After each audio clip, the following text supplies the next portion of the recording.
रूसी हमले में यूक्रेन में फंसे भारतीय को निकालने की सरकार द्वारा लगातार कोशिश जारी है। आपको बता दें कि कई ऐसे भारतीय छात्र हैं जो डॉक्टर की पढ़ाई करने के लिए यूक्रेन गए हुए थे, जहां वो फंसे हुए हैं। रूसी हमले के बीच यूक्रेन में भारत के हजारों नागरिक फंसे हुए हैं, जिन्हें निकालने के लिए भारत सरकार की तरफ से प्रयास जारी है। हालांकि कई ऐसे स्टूडेंट हैं जो भारत पहुंच चुके हैं, जबकि हजारों की संख्या में अभी भी लोग वहां फंसे हुए हैं। इनमें से एक छात्र मुंबई के कांदिवली इलाके का रहने वाला है, जिसका नाम राहुल यादव है, जो मुंबई महिला कांग्रेस अध्यक्षा अजंता यादव का बेटा है। 22 वर्षीय राहुल यादव मेडिकल की पढ़ाई करने यूक्रेन गया हुआ है। वह MBBS के चौथे साल का छात्र है, जो कि यूक्रेन की राजधानी कीव में रहता है। लेकिन रूस द्वारा हमला करने के बाद से राहुल कीव में ही फंसा हुआ है। उसने फ़ोन कर अपने माता पिता को बताया कि लड़ाई शुरू होने से पहले वह गुरुवार को मुंबई लौटने वाला था, लेकिन अचानक फ्लाइट कैंसिल होने से उसे वहीं दूतावास में रोक दिया गया है। राहुल ने बताया कि उसके अलावा और 400 बच्चे भी उसके साथ फंसे हुए हैं, जो अपने वतन लौटने के लिए तैयार हैं, लेकिन उन्हें कोई मदद नहीं मिल पा रही है। राहुल की माने तो वहां दूतावास में रात के समय तापमान -2 डिग्री तक हो जाता है। इसके बाद भी कोई इंतजाम नहीं किए गए हैं और उन्हें खाने की व्यवस्था में भी दिक्कत का सामना करना पड़ रहा है। मुंबई में रहने वाले राहुल के माता पिता काफ़ी परेशान हैं। राहुल के पेरेंट्स ने कहा कि राहुल को हम लोग पैसे भी भेजते हैं, लेकिन वहां ATM के बाहर लंबी कतार लगी रहती है। वहां की स्थिति बेहद खराब है। राहुल के पेरेंट्स का कहना है कि भारत सरकार और भारतीय एम्बेसी को तुरंत वहां फंसे सभी बच्चों को अपने वतन सुरक्षित लाने की पहल और तेजी से करनी चाहिए।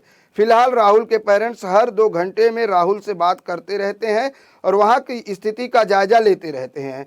राहुल के पिता राजपत यादव का कहना है कि सरकार अगर कोशिश करेगी तो उनका बेटा जल्द मुंबई वापस आ सकता है। आपको बता दें कि यूक्रेन से भारत अब तक करीब 5 उड़ानें आ चुकी हैं, जबकि 6ठी उड़ान की तैयारी है, जिसे के देर रात भारत आने की सूचना है। नहीं, बातचीत तो चालू है, लगातार बात हो रही है, हर 2-2 घंटे में बातचीत हो रही है।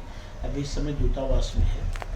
मेरे लड़के का सवाल ये है कि इस देश के 18,000 लड़के, 18-19 हज़ार लड़के आज यूक्रेन के अंदर जगह जगह फंसे हुए हैं। मेरी सरकार से एक ही अपील है कि इसको युद्ध स्तर पे किस तरीके से बच्चों को लाना है, सरकार लाने की कोशिश कर रही है, लेकिन इसको और थोड़ा युद्ध स्तर पे लाया जाए, क्योंकि पेरेंट्स जो गार्जियन हैं, बच्चे के मम्मी पापा हैं, पूरे लोग हैं, परेशान हैं।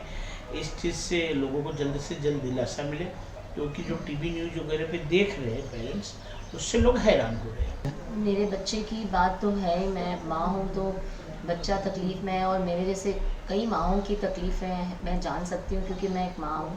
और सभी बच्चे जो वहाँ फंसे हुए हैं, उनके लिए मैं एक अपील करना चाहूँगी हमारे देश के एम्बेसी के सभी इंडियन एम्बेसी को और हमारी गवर्नमेंट को ये अपील करना चाहूँगी कि जल्दी से जल्द एकदम इमीडिएट और वॉर फ्रंट पे इन बच्चों को देश में, अपने देश में सुरक्षित लाया जाए।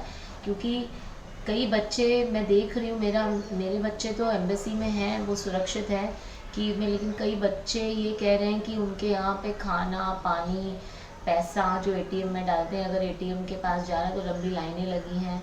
कई चीज़ें उनको अभी उपलब्ध नहीं हो रही है, सब ख़त्म होने जा रही है, एग्जॉस्ट होने जा रही है।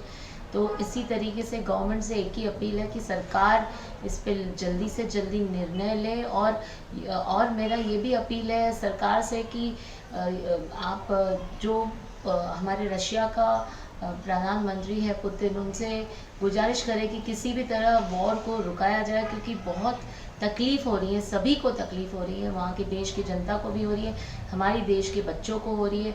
तो इस तरीके से कोई ना कोई सोल्यूशन जल्दी से निकले और जल्द से जल्द सारे बच्चे सुरक्षित हमारे देश में वापस आ जाए। इस पे विचार सरकार ने पूरी तरह बहुत ही तेज़ी से करना चाहिए, यही